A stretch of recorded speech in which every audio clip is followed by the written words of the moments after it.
Jadi bila berjumpa dengan dia orang ni, keluarlah cerita, salah satu cerita yang saya rasa sampai sekarang pun kalau buat movie pun tak percaya.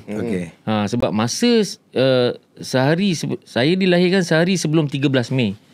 Masa tu ada rusuhan perkauman besar-besaran. Jadi untuk menyelamatkan anak masing-masing ni, tak kira apa bangsa pun, itulah percubaan dia orang untuk kau selamatkan anak aku, selamatkan anak aku. Jadi bila saya ni diberi pada seorang pemandu teksi, masa pemandu ini, saya cerita bila kita dah jumpa dia orang ni baru tahu. Sebab cerita ni mak kandung saya pun tak tahu. Sebab maksudnya bila dah bagi tu, dah tak tahu apa kejadian dia. Dia dah lost contact terus. Sebab orang yang first yang bawa saya tu, dia pemandu teksi. Bila dia sampai ke satu tempat tu, jalan tak boleh lalu. Jadi saya diletakkan di dalam sebuah kawasan semak. Bos. Masa baby masa tu. Baby lagi. Baru sehari, baru lahir.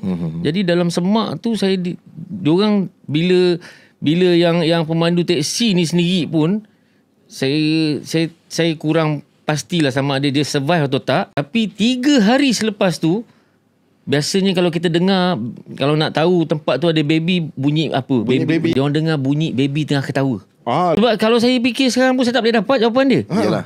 3 hari dengan tak ada makan, tak ada minum, dengan cuaca. Maknanya pada saya Allah yang melindungi lah.